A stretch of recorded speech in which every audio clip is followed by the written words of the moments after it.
Olá, hoje eu vou fazer uma apresentação sobre anãs brancas. Mas o que são anãs brancas? As anãs brancas são como cadáveres das estrelas, com massa de 0,5 até 8 massas solares. Estrelas de até 4 massas solares têm um caroço da anã branca composta por carbono e oxigênio. Já as estrelas maiores têm um caroço de oxigênio, neônio e magnésio. O aparecimento de uma anã branca acontece após a expulsão das camadas externas das estrelas. Essa expulsão das camadas é chamada de nebulosas planetárias. Esse nome vem devido à confusão que as observações dos pequenos telescópios faziam. As nebulosas eram confundidas com os planetas. O envelope ejetado, que é a nebulosa, consiste de gás ionizado, que é excitado pela radiação ultravioleta da anã branca. E quando esses íons decaem, liberam luz visível. As cores das nebulosas dependem dos elementos químicos presentes. E após um tempo, os átomos da nebulosa são misturados no meio estelar. Então podemos falar que a anã branca é o núcleo da estrela.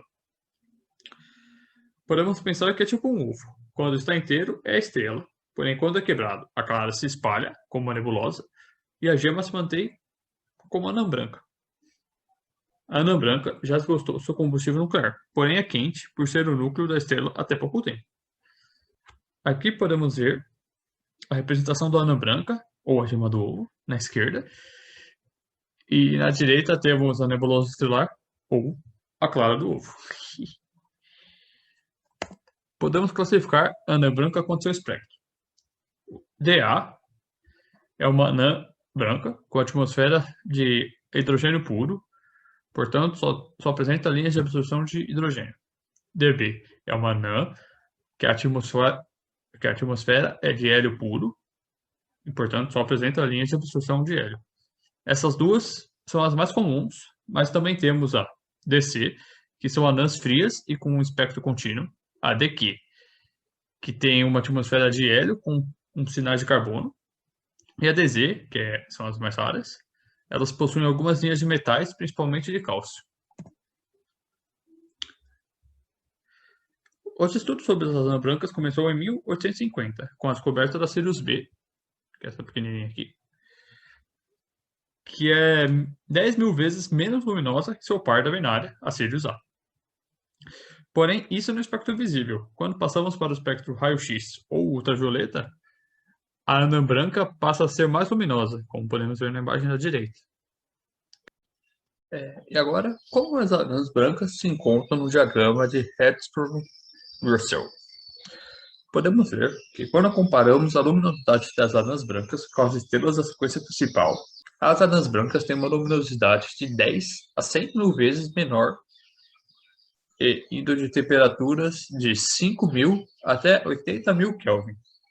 Como podemos ver pelo diagrama ao lado, nem todas as anãs brancas, que são essa parte aqui, são realmente brancas. Algumas são um pouco azuladas. Algumas curiosidades para as anãs brancas com uma distância de até 10 parsecs da Terra. Elas não são visíveis a olho nu.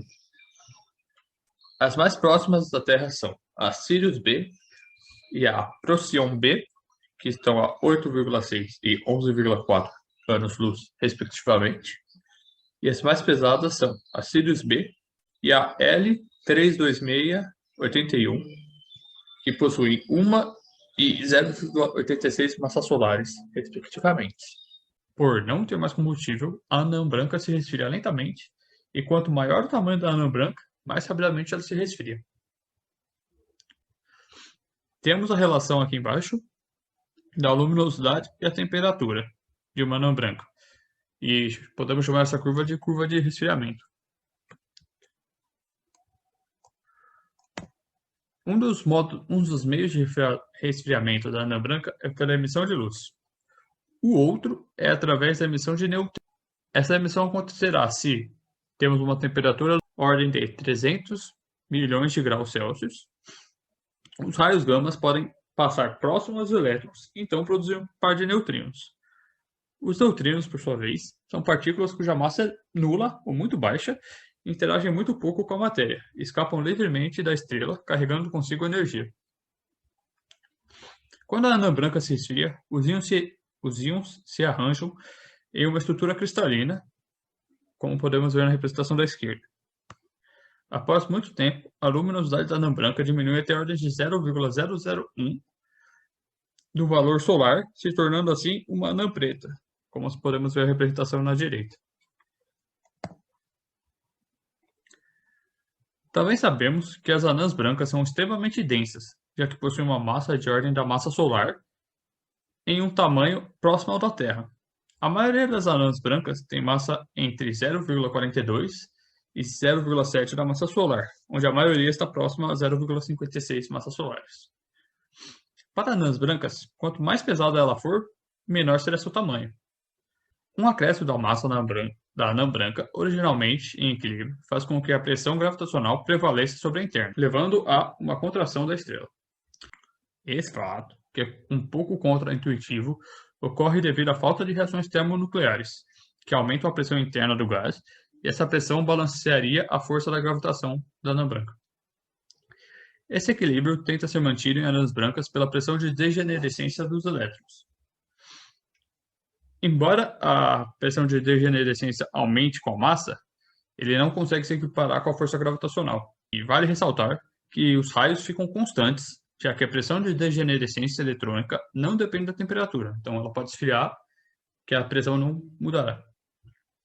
Isso se não houver um aumento da massa da estrela.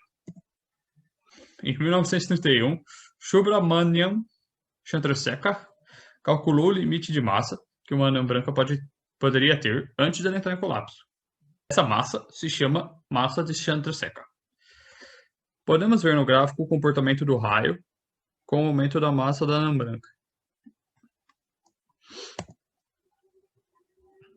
E o que acontece quando temos anãs brancas em sistemas binários? Pode acontecer algumas coisas. Uma nova, uma supernova ou nada. A nova é o aumento momentâneo da luminosidade. Isso ocorre devido à acreção, que acontece depois que seu par da binária aumenta de tamanho, de modo a ultrapassar o lóbulo de Roche.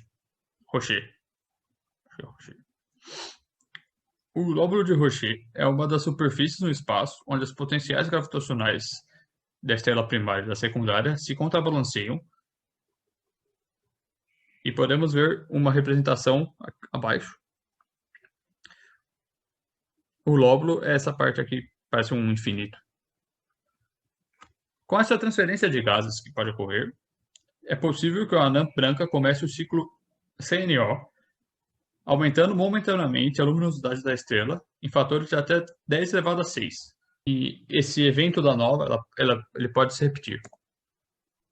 A supernova é uma explosão terminando com a vida da anã branca, podendo liberar uma energia de 10 elevado a 46 joules. Essa energia corresponde a uma massa de 0,06 massas solares, e seriam necessários queimar 8,6 massas de hidrogênio para liberar esse montante de energia. O evento de uma supernova é parecido com o evento da nova. Ele ocorre após ocorrer a acreção do material do seu par.